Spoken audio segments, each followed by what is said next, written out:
Welcome back to my channel, guys. Let us see the funniest and most popular insults used in Igbo and their meanings. Let's start. Number one is Mechie ọnụ gị. Shut up your mouth. Mechie ọnụ gị. If someone tells you mechie ọnụ gị, that means your words doesn't count.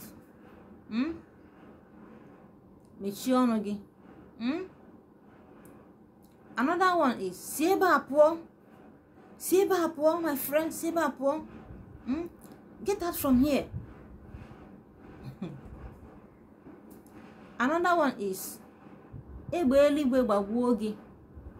Egbe eluigwe gbagbuo gị. O nwere ndị bụ imetụ ofu ihe ha sị egbe eluigwe gbagbuo gị oge ọbụla. Egbe eluigwe gbagbuo gị. O nwere ndị ọkada so na bekee. Thunder fire you there. Thunder fire you there. Small thing is thunder fire you there. Ka ndị a na-asụ nsụ ma ndị a nwe obi ọkụ. Thunder fire you there. Ha kwuo otu ọ dị nnọọ ka thunder ha bịa gbagbuo onye ahụ. Ifu ndị dị otu a nakwa ha ebe tere aka. Maka ọ bụ na ị nọ ha nso otu ha si thunder fire you there. Onye ahụ were obi ọkụ ya ahụ ma nsọ ahụ na-asụ kụọ gị akụ.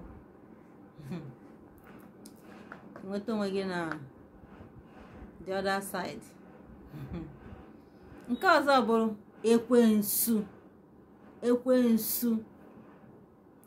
Onwe ndị ihe ọbụla ha mekwu ekwensu, obere ihe ekwensu.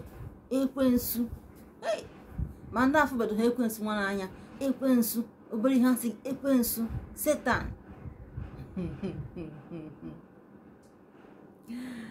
Another one bụ onye oshi.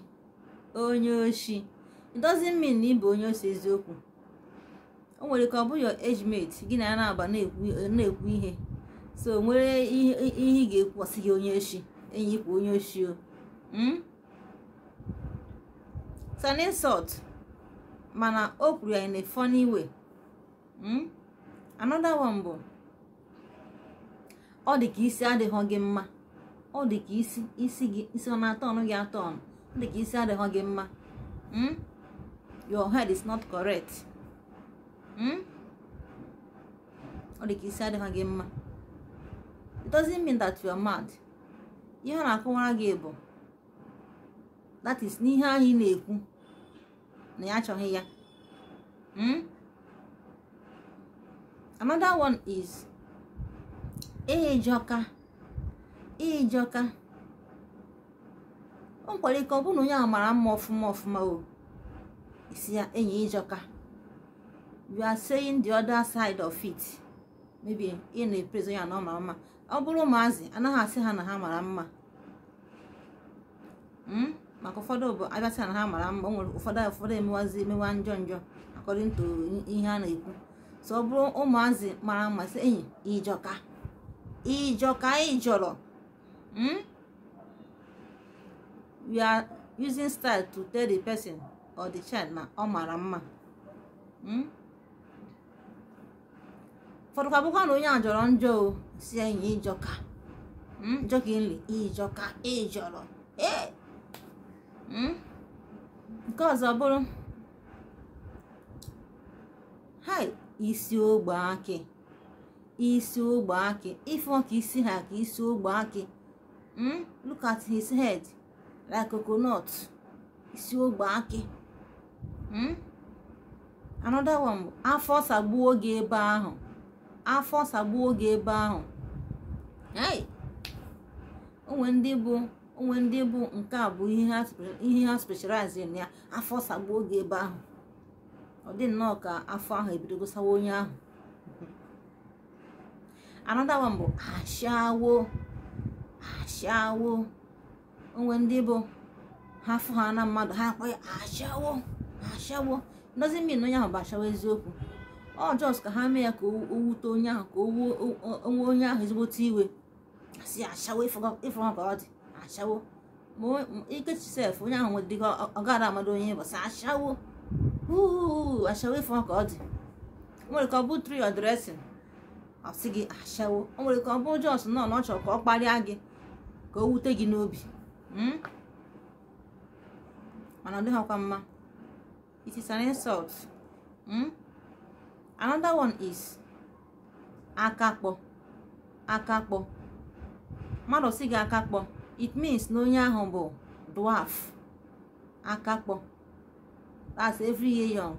Otu ahụ ọha ka ọha. Akakpo. Dwarf. Ma short engine. Nke ọzọ bụrụ ire nkọ. Ire nkọ. Ire nkọ means that you can't hold a secret. Ire nkọ. Enyekwa na ire nkọ. Ha? Ịpụ ire nkọ. Maybe your age mate. Gị na bụ na-discuss. O nwere ihe ọ gwara gị, gị ga-agwa mmadụ. Isi ha enyekwa na ire nkọ.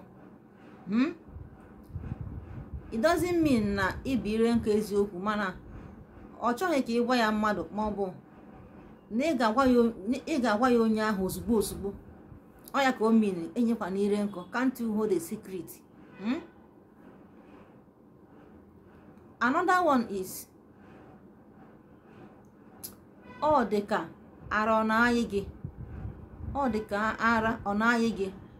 Are you mad? Are you mad? Are you crazy? How many others? So oge ọbụla mmadụ gwara gị okwu ihe dị otu a ma ọ bụ aka gọm, enyi ịkwa aka gọm, ịkwa aka gọm, ịkwa aka tachi, ịkwa aka tachi, aka gọm, aka tachi, aka tachi. It means that you are not a giver. O nkwalite ka okwu ya joking enyi ịkwa aka tachi, ịkwa aka gọm, mana o minikwara ihe ọ na-ekwu. Mmanụ tụsara anyị ihe ozizi a. Oge ọbụla mmadụ gwara gị ihe dị otu a, ị mara na ọ na-agwa gị okwu ọjọọ, ọ bụghị eziokwu. Don't use it to anyone. Please stay safe, okay?